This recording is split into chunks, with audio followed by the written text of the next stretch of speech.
But I was thinking about questions from yesterday, and I always try to hope I wasn't too jolly yesterday. Um, Try to give a good answer, and then you walk away. You think, was that helpful? Was that not helpful?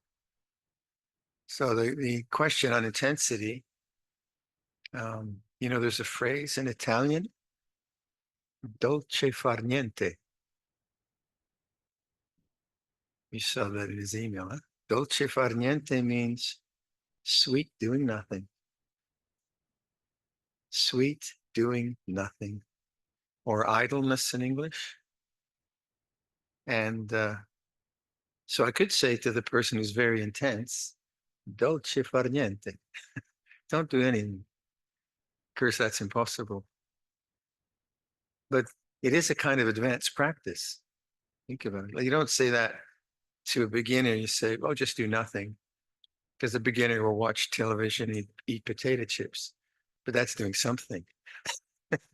That's not doing nothing. So,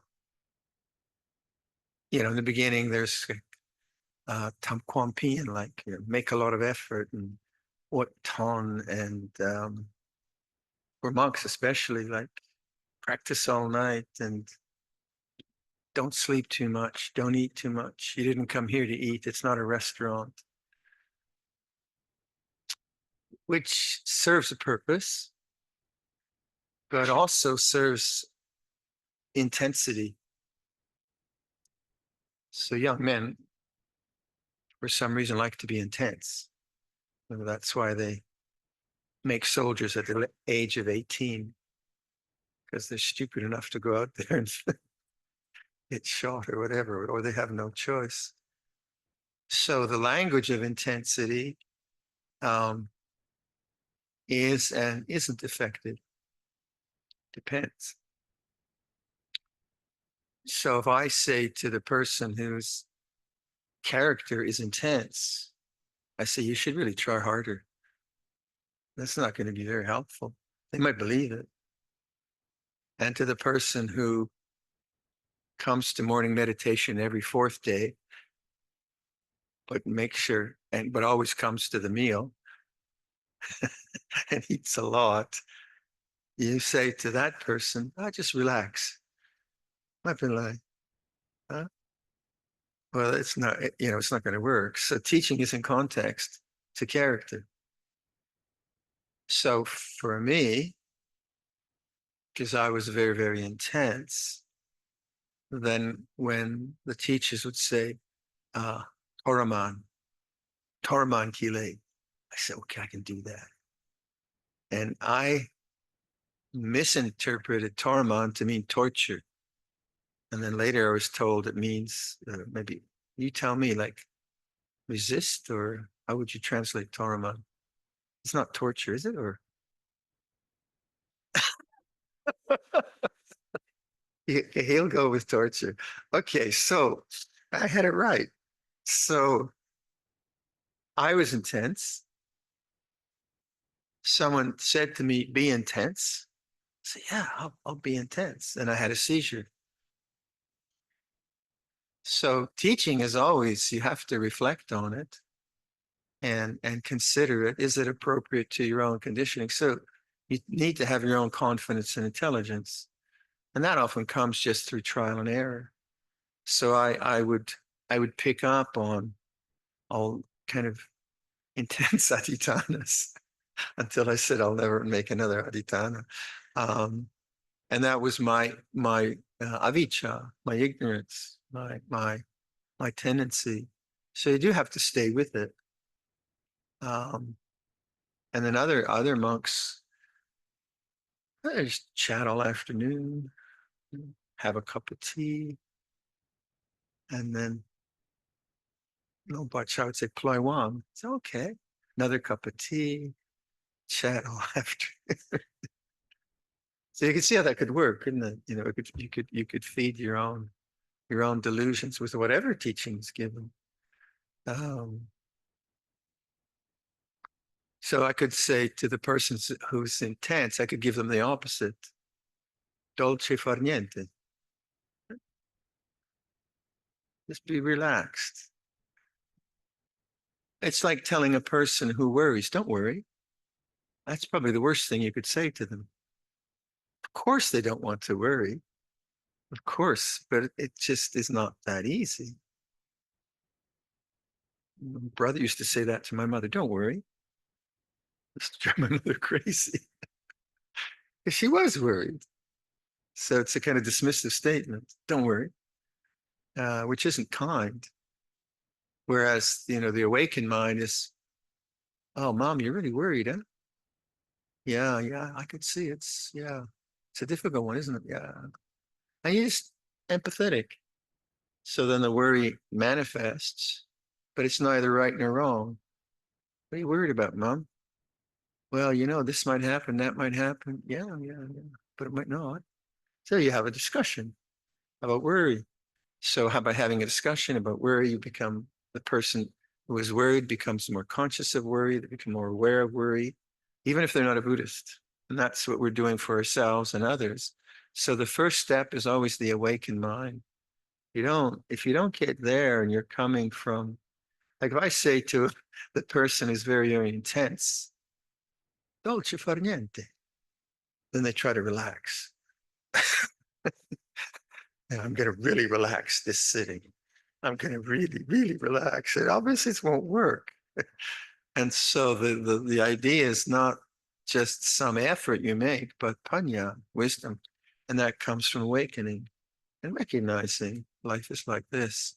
And so the first noble truth, suffering is like this, rather than I have to be more relaxed because I suffer from tension. It's not rocket science. It's not so difficult, but boy, the number of times we forget that to just awaken rather than take it personally. And the thing about this teaching, that's many things, it's beautiful, that on a social level, it describes how we can live as good human beings through the Brahma Viharas, through Dana Sila. Just the idea that you do as much good as you can and do as little harm as you can. And that's a beautiful way to live your life. Really lovely. And then develop skills. This is in the suttas on blessings. Develop skills. Be a good communicator. Teach well. Um, what I've seen with like Amarasiri has helped us. Venerable Amarasiri has helped us redo all our accounting system. Big job. Did a huge job. He's a really brilliant guy, and I can see how happy he is in seeing um, a good quarterly statement. For him, it's a thing of craft, income, whatever that is. I look at it, I said, okay, that's nice. It's numbers. We're not in debt. But for him, it's a craft. It's a skill to see balanced books, to see what is it? Like a spreadsheet. Apparently, spreadsheets are an art. You can do a really good spreadsheet. Marurun. And I look at those things. Oh, that's nice. And then I look at weaving. So there's craft in everything, isn't there? There's craft in skills of business. There's craft in communication. There's craft. So that the Buddha, the Buddha's teaching encourages us to really be skillful, to develop the skills of whatever. And that is rewarding. That's very, very rewarding. Um, but if we don't address the inner suffering that we have, then that will always be predominant. And if we ignore the inner suffering that we have and simply focus too much on the external necessities of life, then that will begin to haunt us and be like a ghost. And so, although conventional life can be very meaningful and it's important to make it meaningful, I think the genius of this Four Noble Truths is that it makes suffering meaningful, doesn't it? Because it's not just, oh God, being born, it's a bummer, I'm out of here. I don't want to be born again. No, it's like, ah, if I have the uh, willingness to observe my own suffering, it will bring me to the end of suffering. So he gives, the Buddha's teaching gives meaning to suffering. It's fantastic. It really, really is. So then you have meaning at two levels. You have the meaning in your social life, and then meaning in your inner life. But I think you have to take the meaning in the inner life as primary. Like I've had the good fortune to be involved in the creation of monasteries, which is a lot of physical work and a lot of communal work and so on. And I've kind of grown up as a man in those responsibilities and endeavors.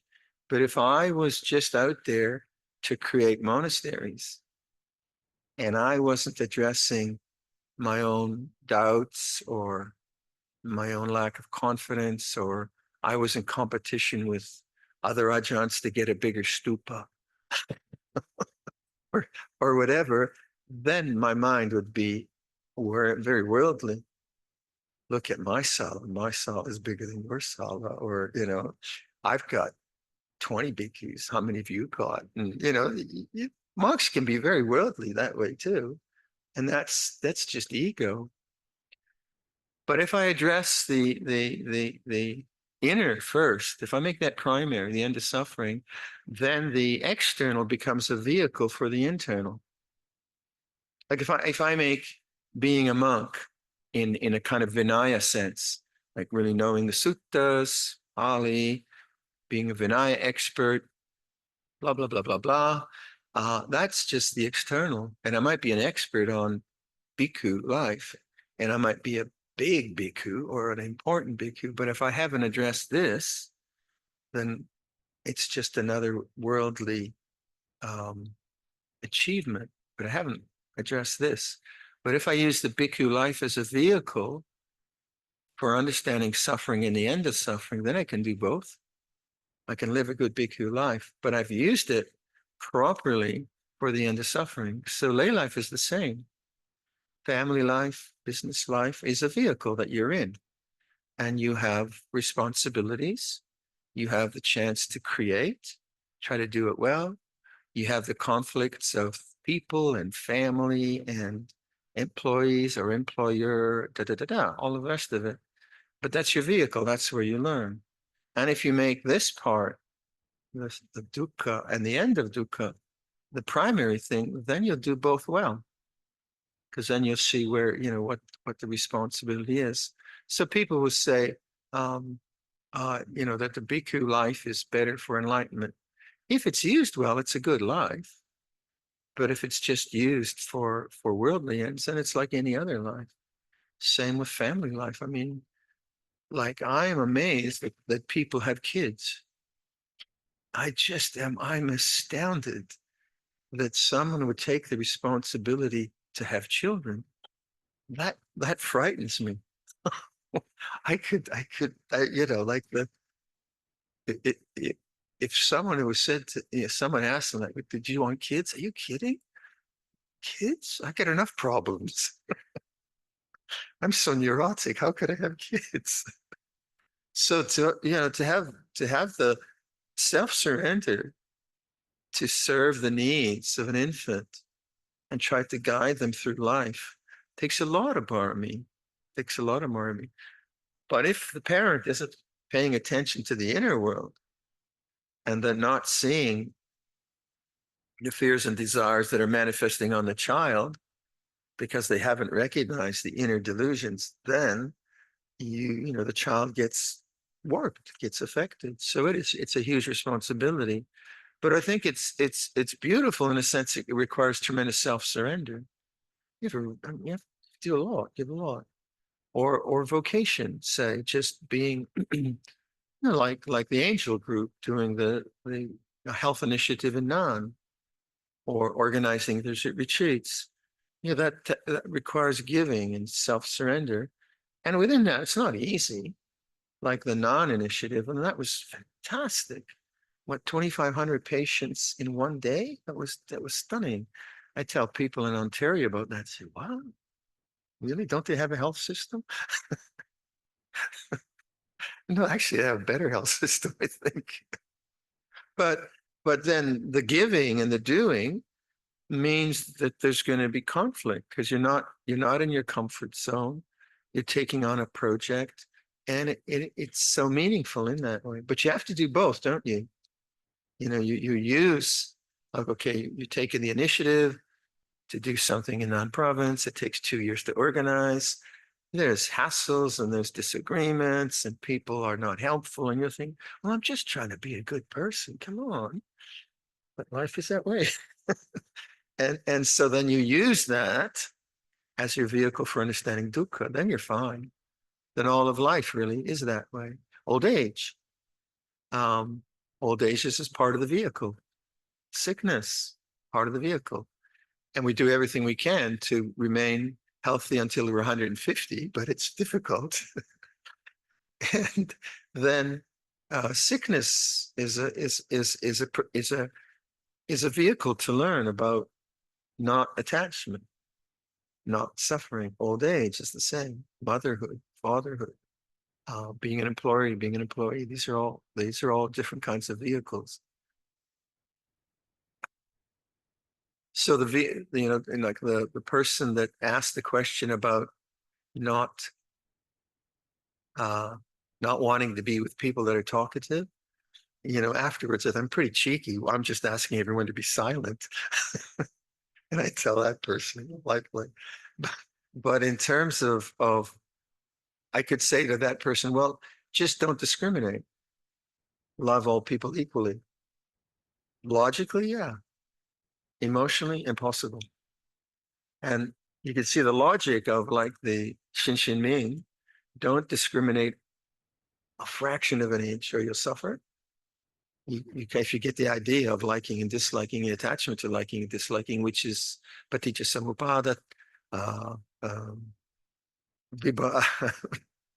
um, feeling, craving, attachment. That's what it's talking about. Um, Vedana, tanha, upadana. And so the Shin Ming says, don't discriminate even a little bit. So if this person discriminates about liking that person and disliking that person, they suffer. So I could say to them, well, just love everyone equally. I love you. I've always loved you. I will always love you. But it just is not that easy. Life is just not that easy. So there is work.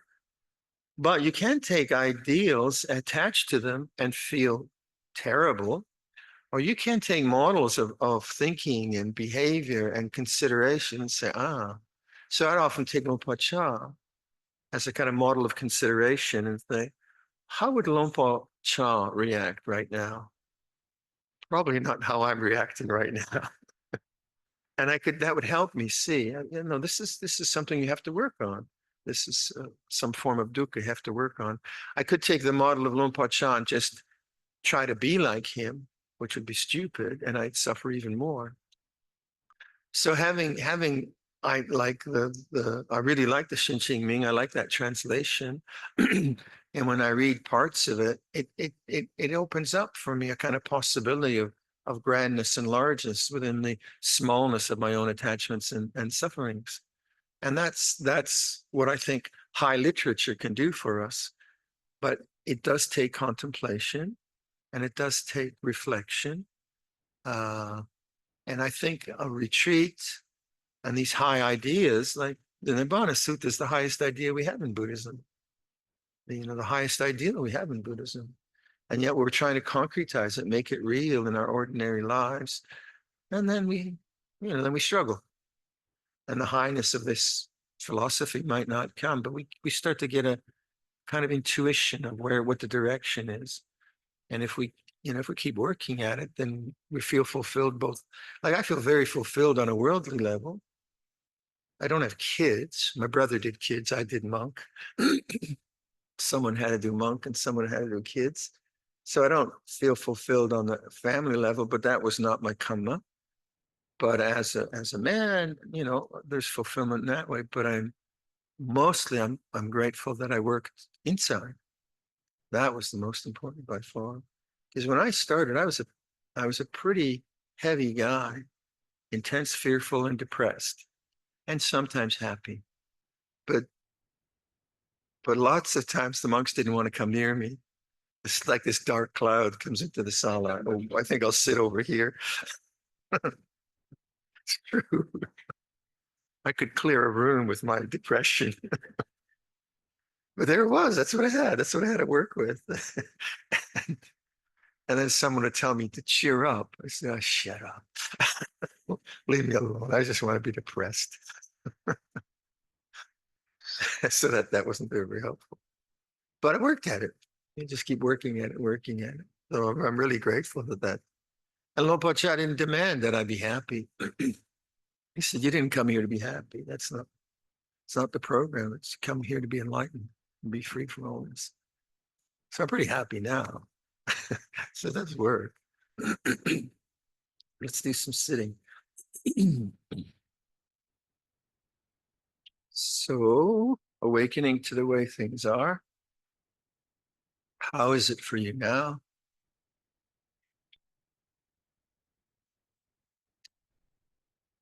So, without thinking about this moment, knowing or awakening, being aware, it's like this, and then the waiting. And if you wanted the higher practice, you could say dolce far niente, doing nothing. That's actually quite difficult. But the awakening, is that doing something? I guess you could say it is. But is it not more just being, knowing, as opposed to becoming, getting, or getting rid of? So can we sustain knowing, being, awareness with the way things are? Relaxed attention,